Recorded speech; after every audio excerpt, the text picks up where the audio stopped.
बिस्मिल्लाहिर्रहमानिर्रहीम। मैं हूं आपका host doctor Tanveer Arshad Chaudhary, family physician expert and family medicine. I have a 2 year working experience with nutrition society of USA. I have a 2 year working experience with world health organisation in Brazil. आज हम अपने तमाम viewers, follower, patient, friends and family के साथ एक और इंतहाई अहम टॉपिक के ऊपर गुफ्तगू करेंगे। जैसा कि हमारे तमाम viewers, follower, patient, friends and families जानते हैं कि हम हमेशा करंट इशू को डिस्कस करते हैं, और आज का हमारा मौजू भी यही होगा कि बहुत सारे ऐसे पेशेंट हमारे क्लिनिकल ट्रायल के अंदर रिपोर्ट्स होते हैं और पेशेंट इस कंप्लेंट्स के साथ आते हैं कि मुझे अभी मेरा एज तो मेरी इतनी ज़्यादा नहीं है, लेकिन मेरा बीपी बड़ा शूट करना शुरू हो गया, और इसी तरह मेरे हाथ पाँव सुन्न होते हैं, फिर मेरा जो है ना वो वेट काफ़ी गेन होता जा रहा है। तो हम उनको हमेशा गाइडलाइन देते हैं कि आपने हमेशा जो है ना वो अपनी सादा डाइट यानी सादा ग़ज़ा का इस्तेमाल करना है, और बहुत ज़्यादा स्पाइसी चीज़ें, बहुत ज़्यादा फ़ास्ट फूड वगैरह जो है वो इसको बंद करना है, ताकि जो है वो आपकी बॉडी में कोलेस्ट्रॉल लेवल अपना हो। तो ऐसी कंडीशन में पेशेंट फिर हमें कहते हैं कि कोई ऐसी गाइडलाइन, कोई प्रॉपर तरीक़ाकार हमें बताएं जिससे हम ये सुने, फिर हमें प्रॉपर पता चले कि डाइट में हमें कौन सी चीज़ें ज़्यादा लेनी चाहिए तो कौन सी कम लेनी चाहिए। तो आज हमने फिर यही फ़ैसला किया कि हम अपने viewers, follower, patient and friends और फैमिलीज़ जितनी भी हमारी देखने वाले हैं उन सब के लिए एक ऐसा एपिसोड तैयार करें जिसमें हम ये बता सकें कि सादा ग़ज़ा के फ़ायदे क्या हैं, सादा ग़ज़ा इस्तेमाल करने के क्या बेनिफिट हैं, और फिर इसके साथ साथ जो आपकी बॉडी की डेवलपमेंट किस तरह होती है या आपकी बॉडी जो ग्रो अप होती है उसमें सादा ग़ज़ा का क्या रोल है।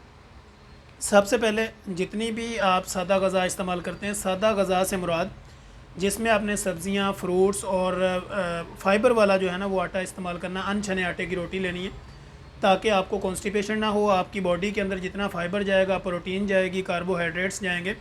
तो आपकी बॉडी, आपका माइंड, आपके मसल्स, आपके नर्व जो है वो प्रॉपर ग्रो करेंगे। इसी तरह अगर बहुत ज़्यादा लोग जब हमारे पास आते हैं जो फ़ास्ट फूड का इस्तेमाल करते हैं, बेकरी आइटम्स का ज़्यादा इस्तेमाल करते हैं,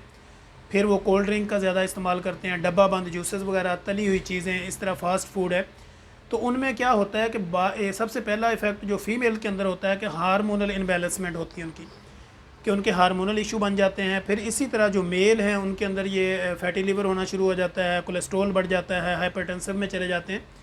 और इंसुलिन रेजिस्टेंस बढ़ जाती है, आपकी बॉडी का वेट बढ़ना शुरू हो जाता है, कोलेस्ट्रॉल लेवल अप होता है, दिल के मसाइल होते हैं।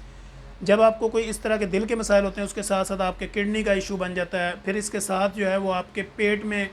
जो 35 किस्म के हार्मोनल एक्टिवेशन होती है वो प्रॉपर आपके लिए मसला पैदा करना शुरू कर देते हैं। इस तरह आपके मसल्स में खिंचाव होना शुरू हो जाता है, आपके हाथ पाँव सुन्न होना शुरू हो जाते हैं।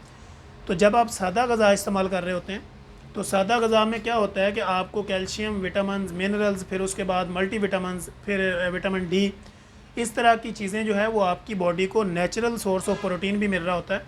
तो नेचुरल सोर्स ऑफ फैट भी होती हैं, जिसमें आप सब्जियों का ज़्यादा इस्तेमाल कर रहे होते हैं, फ्रेश फ्रूट का ज़्यादा इस्तेमाल कर रहे होते हैं, और फ्रेश जूसेस ले रहे होते हैं।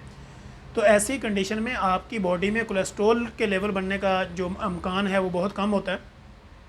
और आपकी बॉडी, आपके मसल्स, आपके नर्व, आपका ब्रेन ये प्रॉपर ग्रो करता है, क्योंकि उसको हर चीज़ नेचुरल सोर्स से मिल रही होती है। तो यही चीज़ें जब हम अपने पेशेंट को कहते हैं कि आपने सादा ग़ज़ा इस्तेमाल करनी है, तो उसमें ये होता है कि आपने अनछने आटे की रोटी लेनी है, और कम तरी और कम ऑयल वाली और कम स्पाइसी जो है वो सालन आपने इस्तेमाल करना है। इसी तरह आपने सैलड का इस्तेमाल रखना है, इसी तरह आपने फ्रूट्स का इस्तेमाल रखना है, ग्रीन टी का इस्तेमाल रखना है, और पैदल वॉक करनी है। और अगर आपने अपनी बॉडी के अंदर देखना है कि मुझे कैल्शियम या विटामिन डी की डेफिशिएंसी हो रही है, जो कि आजकल आम है, तो ऐसी कंडीशन में आपको डेयरी फार्म की चीज़ें भी लेनी चाहिए, जिसमें आप दूध ले सकते हैं, उसकी एक मकदार है, फिर इस तरह दही ले सकते हैं। क्वांटिटी और क्वालिटी को मद्देनज़र रखना है कि चीज़ अच्छी क्वालिटी की हो, कम क्वांटिटी में हो। कम क्वांटिटी अच्छी क्वालिटी होगी तो आपको, आपकी बॉडी जो है वो हेल्थी ग्रो करेगी, इस तरह आपके अंदर मसाइल कम होंगे और प्रॉपर एनर्जी जो है वो आपकी बॉडी को मिलेगी।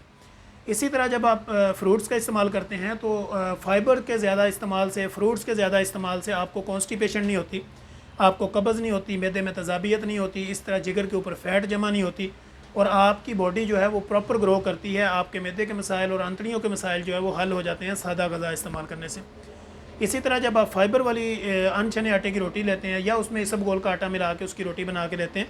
तो ऐसी कंडीशन में आपका वेट जो है वो रिड्यूस होता है, वेट आपका गेन नहीं होता। वेट रिड्यूस होने से बेशुमार बीमारियां आपकी कम होती हैं। मसलन आपको जॉइंट्स पेन है, पट्ठों में खिंचाव है, ओबेसिटी है,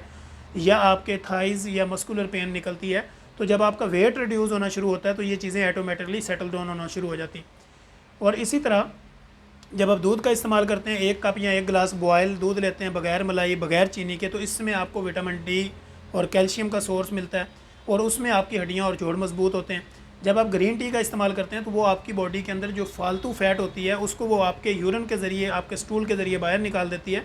तो इससे क्या होता है कि आपका इंटेस्टाइनल सिस्टम जो है वो एक्टिवेट रहता है, उसमें कोई प्रॉब्लम नहीं आती, आपको मैदे का इशू नहीं होता, आपका पेट प्रॉपर साफ़ होता है और इस तरह जो है वो आपको किडनी डिजीज़ से भी ये महफूज रखता है। और फ्रूट्स का ज़्यादा इस्तेमाल आपको नेचुरल सोर्स ऑफ विटामिन है, मिनरल्स है, कैल्शियम है, जिंक है, फास्फोरस है,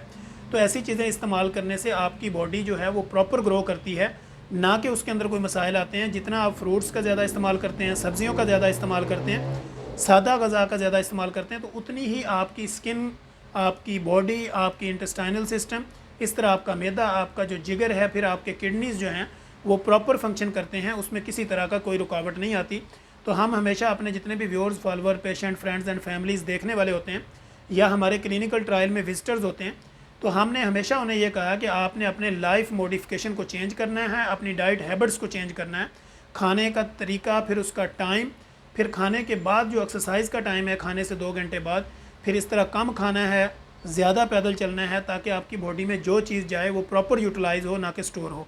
तो ऐसी कंडीशन में आप जो है वो प्रॉपर एक हेल्दी लाइफ की तरफ जाते हैं। तो आज का हमारा टॉपिक भी यही था कि कम खाएं, ज़्यादा चलें, सादा ग़ज़ा का इस्तेमाल करें, बीमारियों से निजात पाएँ। तो हम इंशाल्लाह कोशिश करेंगे कि अपने नेक्स्ट एपिसोड के अंदर एक नई इन्फॉर्मेटिव वीडियो के साथ आप लोगों के साथ दोबारा हाज़िर होंगे। तब तक के लिए इजाज़त दीजिए। अल्लाह हाफिज़।